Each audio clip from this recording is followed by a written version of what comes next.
They said he was nobody, a janitor with a quiet voice, a tired gait, and a record that made people stop listening the moment they saw his name. In this city, power decided who mattered and who didn't. And on the night Daniel Cole was arrested, power had already chosen its story. Daniel had been cleaning the courthouse for 11 years.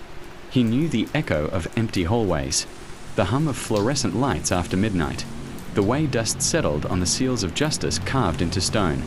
He also knew how people looked through him, especially men like Victor Hale.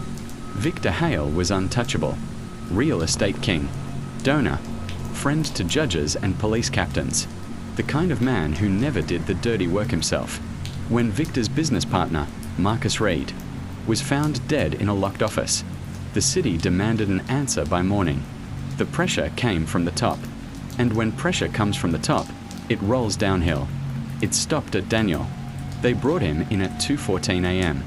No lawyer, no call, just a chair bolted to the floor and a camera that never blinked.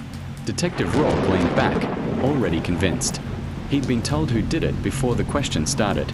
Daniel said he didn't kill anyone, but the words sounded small in that room. The evidence was thin, a partial print on a glass Daniel had thrown away earlier, a security camera glitch during a 10-minute window, coincidences dressed up as certainty. Victor Hale's name was never mentioned, and it didn't need to be. The hours dragged. The lights stayed bright. Daniel's confidence eroded piece by piece. Silence made people uncomfortable, but speaking too fast made them suspicious, so he spoke carefully, choosing each word like it might be used against him. Then a photograph slid across the table, a still image from a hallway camera. Marcus Reed, alive, speaking to someone just out of frame. Daniel stared longer than he should have. His hands began to shake. He said the man was Victor Hale, and for a fraction of a second, the detective froze. Daniel leaned forward for the first time all night and said, Victor always stood in that spot, by the courthouse map, because he liked the camera angle and said it made him look taller. The room fell silent. When asked how he could possibly know that, Daniel answered that he had cleaned Victor Hale's blood off that same floor 3 years earlier.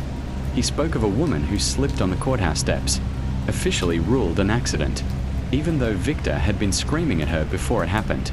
He spoke of tapes that vanished and floors that needed mopping. The power in the room shifted quietly but completely. Phones rang behind the glass. Supervisors were called. Victor Hale's name entered the conversation at last, heavy and unavoidable. They replayed the footage frame by frame. The audio was enhanced, and a voice emerged from the static. Angry, controlled, unmistakable. By morning, the story the city wanted began to crack. Victor Hale was arrested at noon. Cameras flashed. He smiled anyway. In court, Daniel testified with calm precision. The janitor who knew too much because he was never meant to matter. The verdict came down fast. Guilty. For a moment, the world felt balanced, as if justice had finally caught up. That night, Daniel returned home to find a note taped to his door. No signature, just 5 words written neatly, telling him he had talked too much.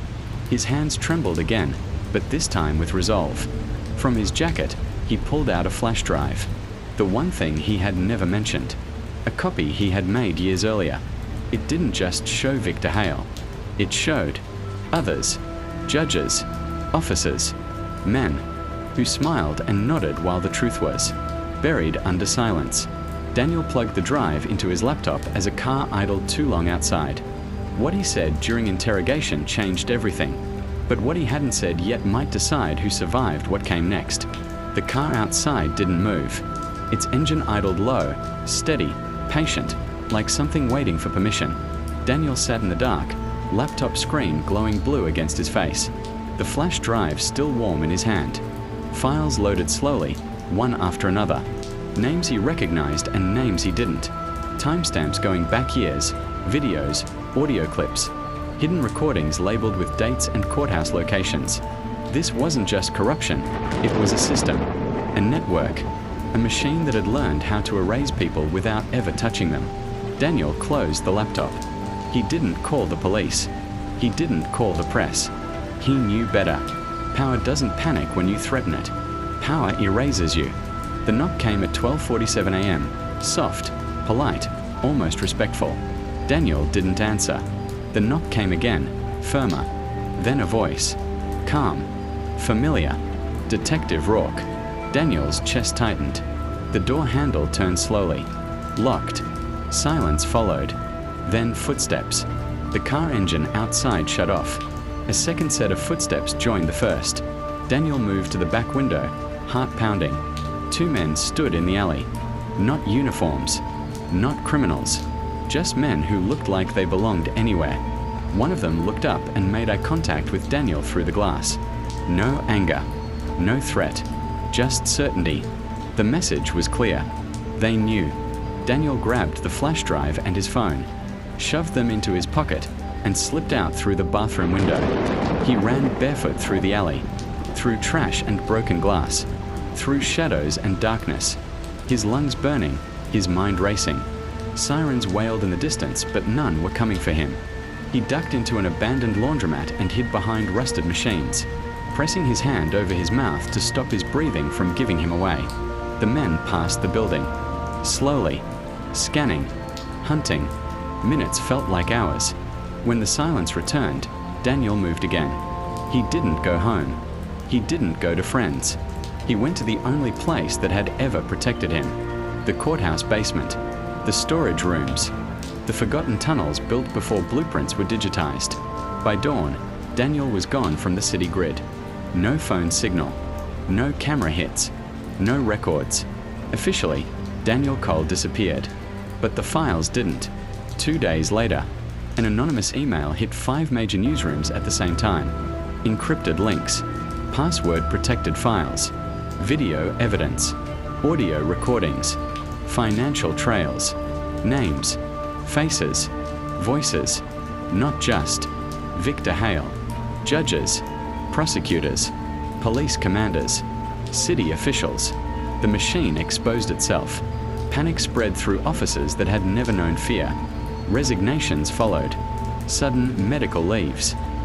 Quiet retirements. Investigations stacked on investigations. The city tried to control the narrative, but the evidence was too heavy, too real, too detailed. The story broke anyway, and for the first time, the powerful looked nervous on camera. Weeks later, a body was found in a river. A man connected to the network. Official cause of death, accident. But people were starting to see patterns now. Daniel watched it all from a distance, from borrowed screens and hidden corners. A ghost in the system he helped expose. Justice was moving, but it was slow, and it was angry. One night, a message appeared on a dark web forum. No sender, no trace, just one line of text, "We know you're alive." Daniel closed the screen.